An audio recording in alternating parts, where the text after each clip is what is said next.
En el momento más oscuro de la derrota, la victoria puede estar más cerca. Estos sentimientos son tachados de huecos por los condenados a muerte, pero de vez en cuando se producen extraordinarios giros de redención, inesperadas vueltas del destino que permiten a estos hombres medio muertos vivir un poco más. Mientras la parca maldice en las sombras, estos hombres emergen triunfantes. Desde los gemelos unidos hasta los hombres que no quisieron morir al ser ejecutados, exploremos ahora el mundo de los hombres que escaparon a la muerte, gracias nada más que a una pequeña mezcla de serendipia y determinación. Osip Bernstein. La historia de Osip Bernstein es extraordinaria. Una historia del destino tan azarosa que demuestra incluso a la parca que el dominio de la muerte se encuentra curiosamente dentro de la influencia de los hombres. Es una historia que comenzó en la Rusia de 1918, cuando la joven revolucionaria Fanya Kaplan intentó asesinar a Vladimir Lenin, líder de los bolcheviques y uno de los hombres más poderosos de Rusia. Por desgracia para ella, no tuvo éxito. Su intento coincidió con el asesinato del jefe de la policía secreta checa, Moisei Uritsky, y dio lugar a la represión autoritaria de todos aquellos que el gobierno consideraba alborotadores. Los miembros de la oposición estaban en el punto de mira. La checa acorralaba a funcionarios zaristas, a presuntos contrarrevolucionarios y a la burguesía, y por desgracia para el señor Bernstein, él se contaba entre este número. No es sorprendente, sin embargo, que la historia personal del señor Bernstein no comenzara allí. Nacido en el seno de una familia judía en el Imperio ruso, completó su educación como abogado y se doctoró al tiempo que se convertía en uno de los ajedrecistas más hábiles y reputados del mundo. Formó una familia, hizo lo de siempre e incluso amasó una gran fortuna trabajando como abogado para el sector bancario. Pero las mismas cosas que le marcaron como un hombre extraordinario serían también las que le marcarían para morir muy pronto. El terror rojo se desató tras el fallido asesinato de la señora Kaplan, y pronto murieron entre 20.000 y 30.000 personas. Como el trabajo del señor. Bernstein con los bancos tendía a indicar apoyo al capitalismo burgués. La checa lo arrestó cuando viajaba de Kiev a Odessa. Cuando se enteraron de que era un abogado de empresa, le ordenaron que fuera ejecutado por un pelotón de fusilamiento y le pusieron en el corredor de la muerte. Mientras la checa ejecutaba sumariamente a sus prisioneros, un único oficial al mando revisaba la lista y se fijó en el nombre de Osip Bernstein. Este oficial también era aficionado al ajedrez, por lo que le llamó la atención, e inmediatamente se dirigió al hombre para dirigirse a él. Preguntó al señor Bernstein si era el famoso campeón de ajedrez, y el hombre, tembloroso, dio una respuesta afirmativa, pero poco convincente. Ligeramente irritado por esta débil respuesta, el oficial al mando le retó a una partida de ajedrez con las apuestas más altas que el señor Bernstein había encontrado nunca. Si ganaba el oficial al mando, se le permitiría escapar con vida. Si perdía, se enfrentaría al pelotón de fusilamiento. Con calma y rapidez, derrotó al oficial y ganó su libertad después de que el oficial cumpliera los términos. Luego, sabiamente, huyó del país, ya que no había nada para él en Rusia de nuevo. Tras rozar la muerte, Bernstein viajó a Francia y se instaló allí. Con el tiempo, volvería a amasar su fortuna y la perdería 2 veces más antes de morir apaciblemente en un sanatorio de los Pirineos franceses. Unas décadas más tarde, se estrenó la película sueca El séptimo sello, sobre un caballero que juega una partida de ajedrez con la muerte. Me pregunto qué pensó Bernstein cuando la vio. Una de las únicas cosas más extrañas que jugar al ajedrez para escapar del verdugo es que te salve la vida un insecto. Pierre-André Latrielle. Quienes estén familiarizados con la entomología reconocerán fácilmente a Pierre como uno de los hombres más influyentes en este campo. Con el tiempo, su afecto por el mundo natural se convertiría en el salvavidas, a través del cual permaneció atado a él. Aunque nació en circunstancias complejas, pudo crecer con tutores influyentes que se aseguraron de que recibiera una buena educación. Se interesó por la botánica y la historia natural, e incluso conoció a Jean Lamarck, uno de los primeros defensores de la teoría de la evolución. Durante este tiempo, se hizo sacerdote y más tarde abandonó el gran seminario de Limoges como diácono.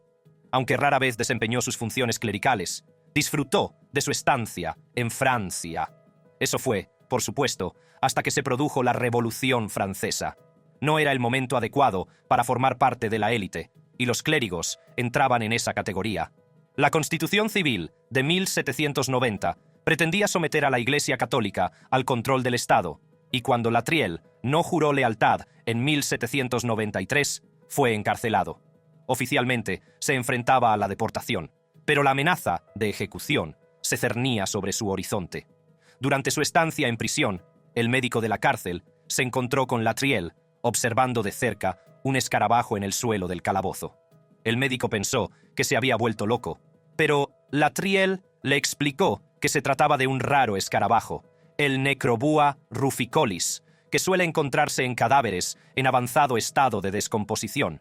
Como hombre de ciencia que era, el doctor también quedó increíblemente impresionado, tanto por el escarabajo como por el efusivo e inmediato reconocimiento de Latreille.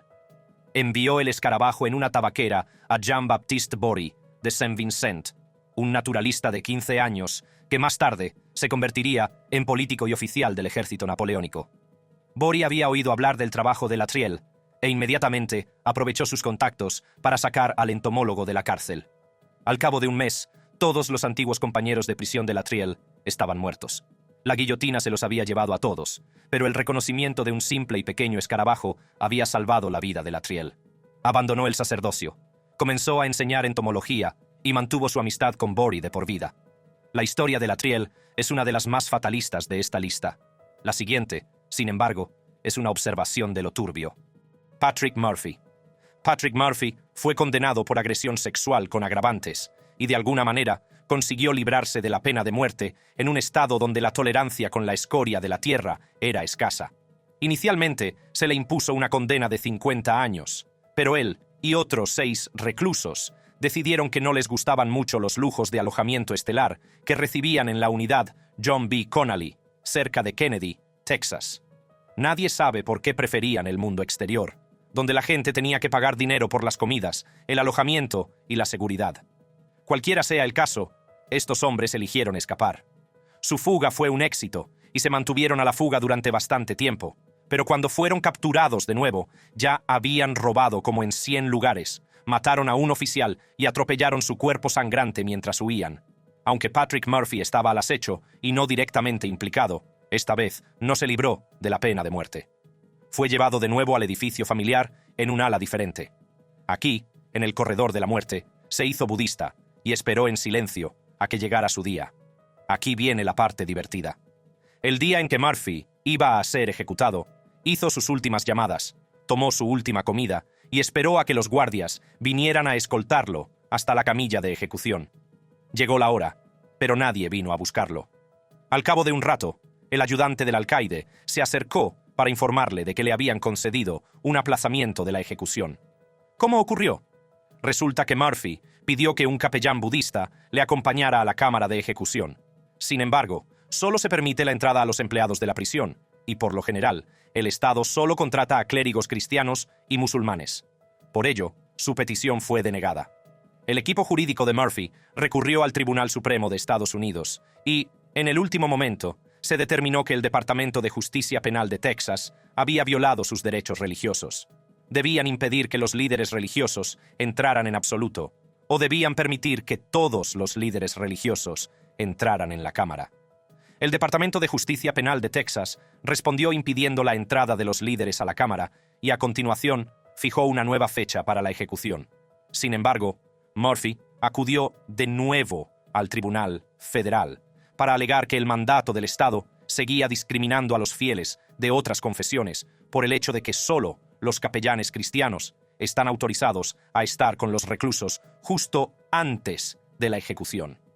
El Departamento de Justicia Penal de Texas argumentó que los capellanes cristianos podían ofrecer consuelo a todos los reclusos, pero perdieron el recurso.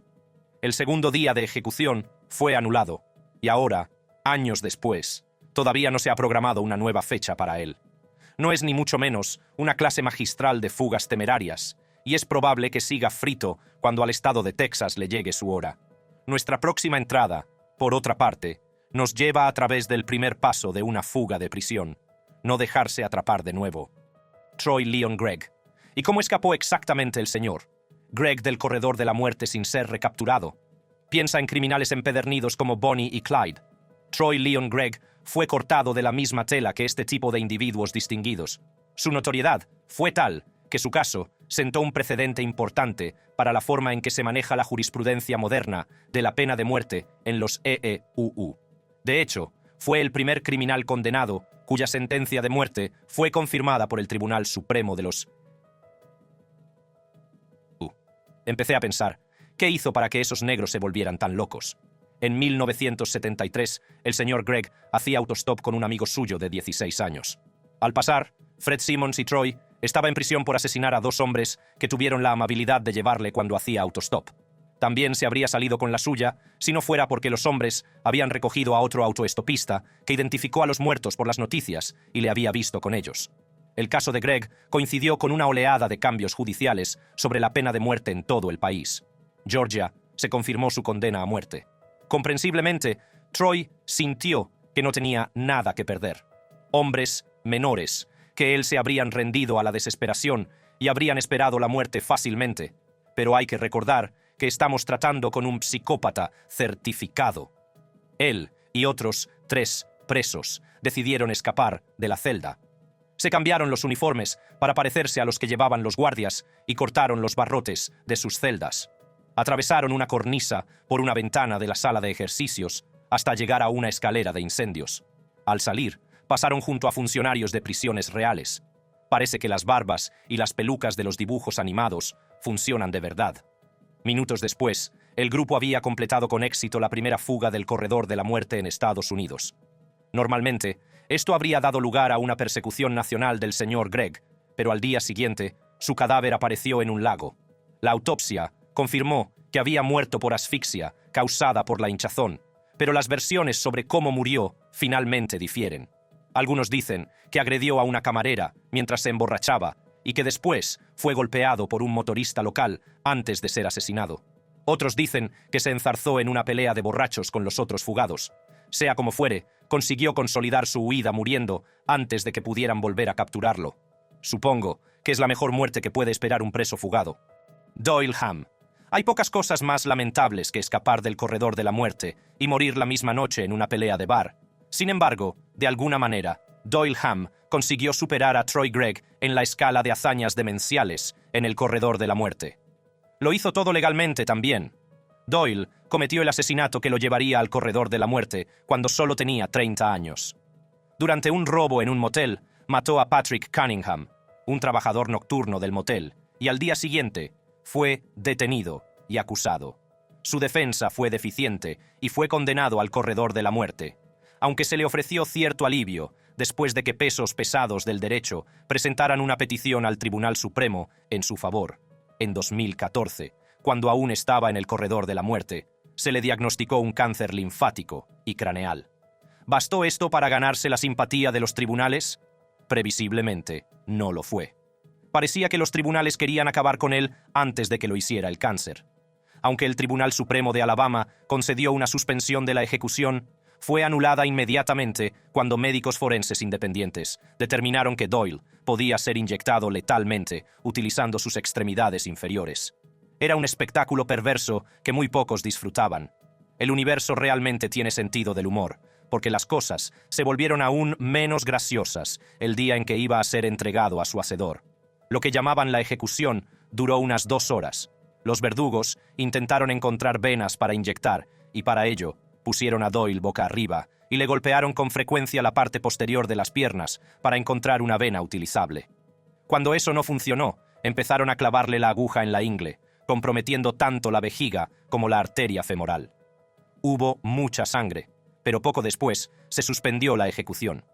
Doyle salió de la cámara con su sensibilidad intacta. Tras la debacle de la ejecución, Doyle y su equipo legal presentaron inmediatamente una demanda de derechos civiles y, un mes después, las dos partes llegaron a un acuerdo confidencial. Aunque su condena no fue conmutada oficialmente por cadena perpetua, los términos de este nuevo acuerdo cancelaron toda posibilidad de un segundo intento de ejecución.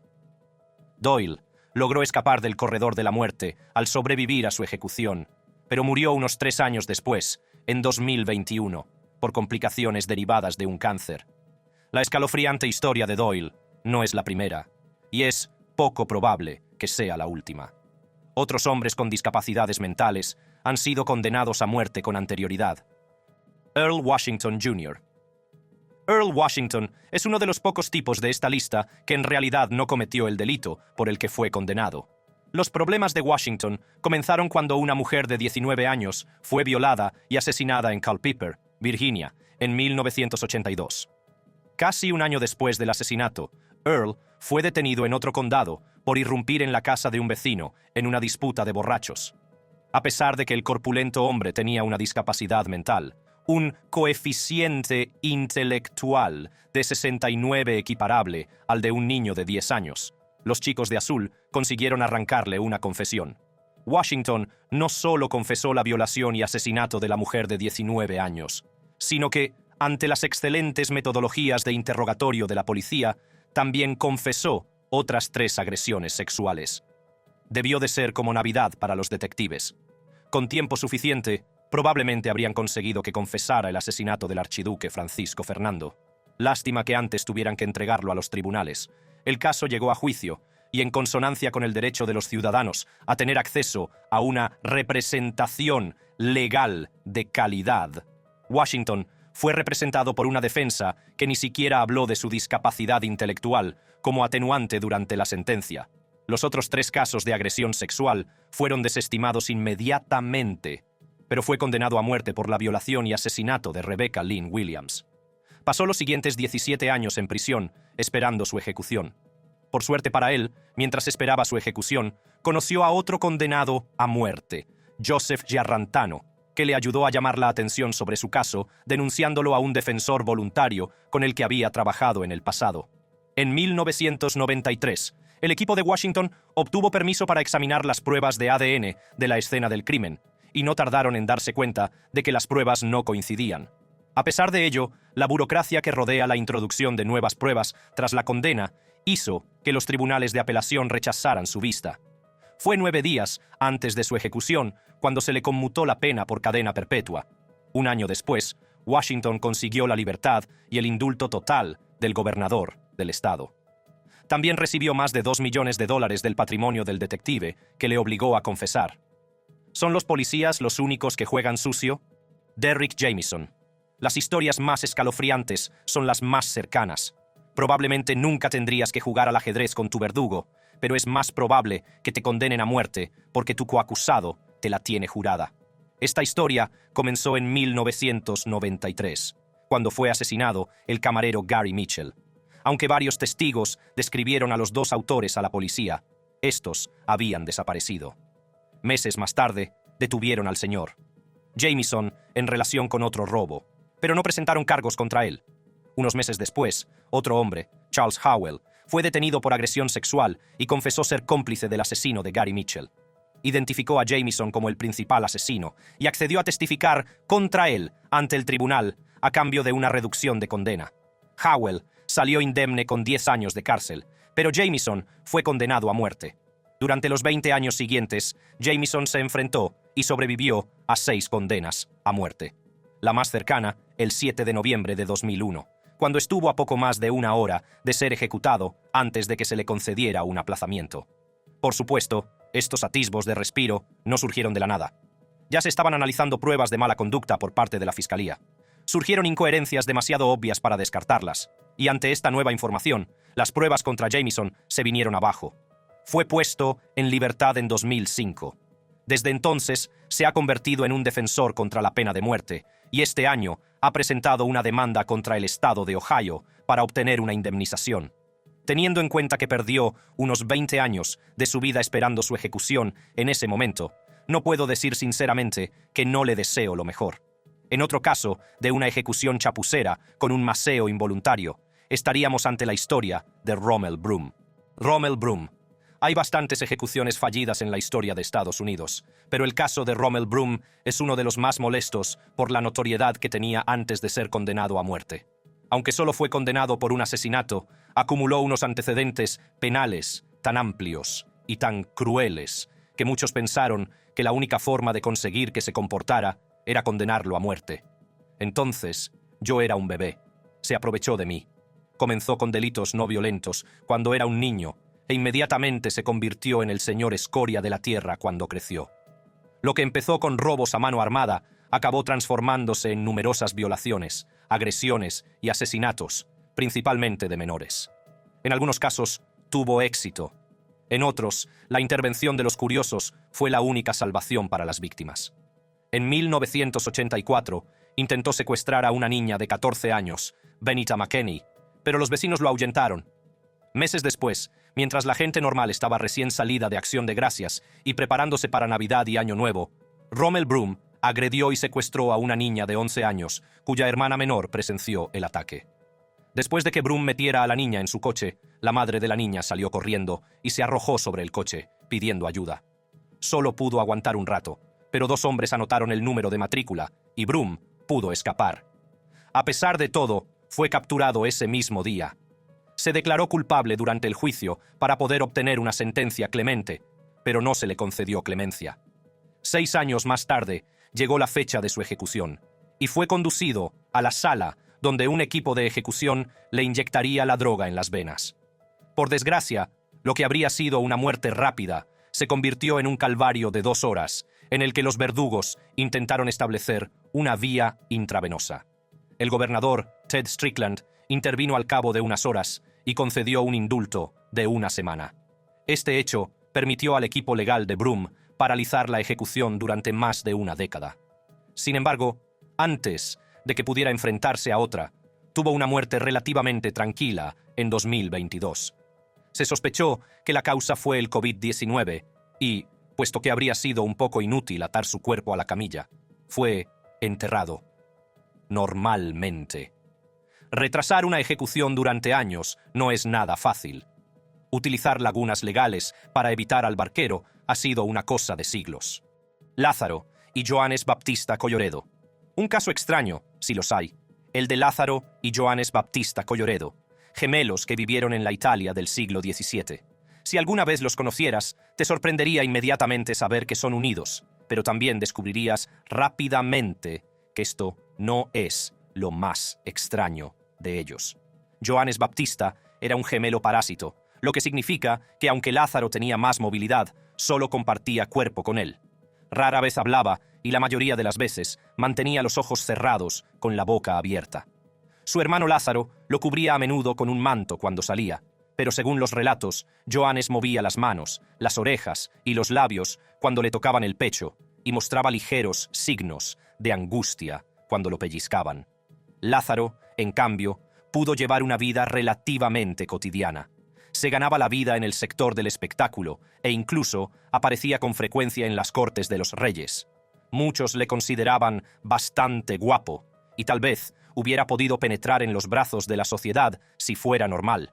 Pero como su situación era extraordinaria, llevó una vida extraordinaria.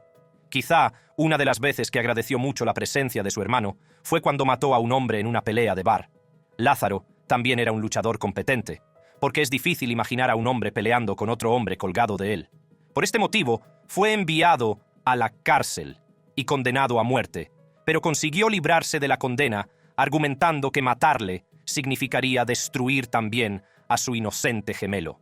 Al parecer, los jueces no pudieron fallar a la lógica, porque fue liberado y se le concedió la libertad. Tras vencer a su acusación, Lázaro vivió toda una vida. Incluso llegó a casarse y a tener hijos. No se sabe cómo murió finalmente, y puede que sea poco ético decir esto, pero es muy duro tener una tarjeta de sal de la cárcel colgando de ti. Dado que Johannes no ofrecía una conversación muy interesante, es bueno que pudiera salvar a su hermano del verdugo cuando lo necesitaba. Hablando de verdugos, John Babacombe Lee. Terminamos esta lista con la entrada más dura que encontramos.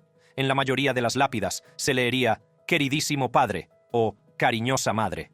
Aún así, cuando John Babacombe Lee finalmente muriera en paz y no ejecutado, quienes visitaran su lápida lo conocerían como «el hombre al que no pudieron ahorcar». El joven trabajaba para una rica solterona, la señora Case, que lo había acogido en su casa. Desgraciadamente, un incendio asoló la casa y tras el furor, la señora Case fue encontrada degollada. Inmediatamente se averiguó que el incendio había sido provocado para encubrir el ataque y dado que John era el único varón de la casa, fue inmediatamente detenido como sospechoso de asesinato. Siguió una farsa de juicio y a pesar de que las pruebas eran puramente circunstanciales, fue condenado a muerte en la horca. Las ejecuciones públicas estaban de moda entonces, así que una multitud de espectadores se reunió alrededor de la horca. El método de ejecución de caída larga aseguraba que se utilizara la medida adecuada de cuerda para que el cuello se rompiera sin que la persona fuera decapitada. Hasta ese momento, John mantuvo su inocencia. Se probó la trampilla que había bajo la horca y cuando se comprobó que era la adecuada, John fue subido y colocado ante ella. Su cabeza fue cubierta con una capucha y en este punto probablemente susurró una última oración. Ahora viene la parte extraña.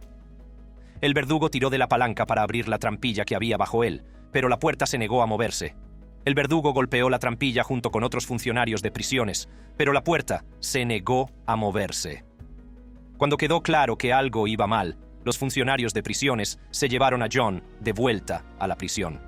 La trampilla fue arreglada y probada de nuevo, y cuando se comprobó que funcionaba, John fue sacado y colocado de nuevo en la horca. De nuevo, las tablas se negaron a abrirse. Esto volvió a ocurrir antes de que Juan fuera finalmente devuelto a su celda. Le conmutaron la pena por cadena perpetua y pasó 22 años en prisión. Aprovechando su notoriedad, escribió un libro sobre su versión de los hechos y se rodó una película muda sobre él. Vivió una vida plena, hizo lo de siempre, se casó y tuvo hijos, abandonó a su primera mujer, se trasladó a Estados Unidos con su nueva esposa y murió como un santo, para todo el mundo, menos para su primera mujer, sin mácula ni ahorcamiento. Probablemente sobrevivió a los hombres que se habían propuesto ejecutarlo. Es divertido contemplar la ironía de la vida. Espero que le hayan gustado nuestras entradas sobre las formas más locas de escapar del corredor de la muerte. Para ver más listas de locos, haz clic en las tarjetas y abre un portal a un mundo de listas apasionantes que no sabías que necesitabas. No olvides darle a me gusta y suscribirte para ver más vídeos cada semana. Hasta la próxima.